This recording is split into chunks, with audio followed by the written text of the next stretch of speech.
Hello guys, അപ്പം ഇന്ന് ഞങ്ങൾ പോകുന്നത് കുറച്ച് നാളുകളായിട്ട് എന്നെ അലട്ടുന്ന ഒരു വലിയ പ്രശ്നത്തിൻ്റെ ഒരു സൊല്യൂഷൻ കണ്ടുപിടിക്കാനായിട്ടാണ് കേട്ടോ. ഞാൻ പൊതുവേ എന്നല്ല, ഞാൻ കേട്ടിട്ടുള്ളൊരു കാര്യമാണ്, ശരിയാണെന്നൊന്നും അറിയില്ല.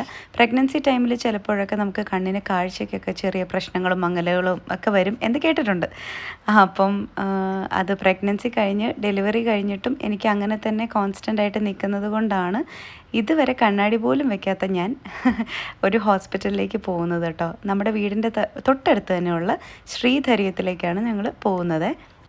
പറഞ്ഞു കേട്ടതനുസരിച്ച് നമ്മൾ അതിരാവിലെ ചെന്നാലും നമുക്ക് വൈകുന്നേരം ആവാതെ അവിടുന്ന് തിരിച്ചു പോരാൻ പറ്റില്ല.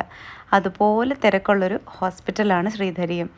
അപ്പം ഞങ്ങൾ രാവിലെ തന്നെ പിള്ളേരെ 2 പേരെയും വീട്ടിലാക്കിയിട്ടാണ് പോകുന്നത്. കാരണം ഇത്രയും ലേറ്റ് ആവും എന്നൊരു പേടിയുള്ളത് കൊണ്ട് തന്നെ. പറയാതിരിക്കാൻ പറ്റാത്തൊരു കാര്യം എന്താണെന്ന് വെച്ച് കഴിഞ്ഞാൽ ഭയങ്കര പോസിറ്റീവാണ് കേട്ടോ. നല്ല മരങ്ങളും അത്യാവശ്യം നല്ല തണലും ഒക്കെ ഉള്ള ഒരു അടിപൊളി ഹോസ്പിറ്റൽ. അങ്ങനെ നമ്മൾ രജിസ്ട്രേഷനും കാര്യങ്ങളും ഒക്കെ ചെയ്യാൻ വേണ്ടിയിട്ട് അകത്തേക്ക് പോയപ്പോൾ ഒരുപാട് വീഡിയോസൊന്നും എടുക്കാനായിട്ടൊന്നും പറ്റിയില്ല. ഞാൻ കുറച്ച് നേരം പുറത്ത് തന്നെ ഇങ്ങനെ നിൽക്കുമായിരുന്നു കേട്ടോ. മരങ്ങളും എല്ലാം കണ്ട് നല്ല രസമായിരുന്നു. എന്തോ ഒരു ഭാഗ്യത്തിന് ഞങ്ങൾ ചെന്ന ദിവസം വലിയ തിരക്കൊന്നും ഉണ്ടായിരുന്നില്ല. പിന്നെ അവിടെ പറഞ്ഞു 10:30 കഴിയുമ്പോഴത്തേക്കുമാണ് തിരക്ക് വരുന്നത് എന്ന് പറഞ്ഞു. എന്നാലും ഞങ്ങൾക്ക് ബോറടിക്കുന്നുണ്ടായിരുന്നേ. കാരണം രജിസ്ട്രേഷൻ കഴിഞ്ഞ് ഓരോ കാര്യത്തിനും ഇങ്ങനെ നമ്മൾ വെയിറ്റ് ചെയ്തിരിക്കണമല്ലോ. ഞങ്ങൾ നല്ല ബോറടിയൊക്കെ ആയിട്ട് കുറച്ച് നേരം കഴിഞ്ഞപ്പോഴത്തേക്കും ഞങ്ങൾ ഡോക്ടറിനെയൊക്കെ കണ്ടു.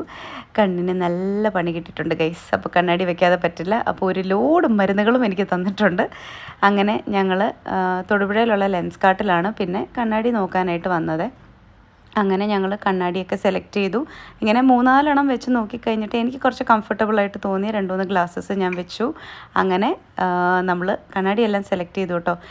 ഇനി ഇത്രയും നാളും ഫേക്ക് ഗ്ലാസ്സസ് വെച്ചുകൊണ്ടിരുന്ന ഞാൻ ഇനിയിപ്പോൾ ഒരു കണ്ണാടിക്കാരിയായിട്ട് നടക്കണമല്ലോ എന്ന് ഓർക്കുമ്പോൾ ചെറിയൊരു സങ്കടമുണ്ട്.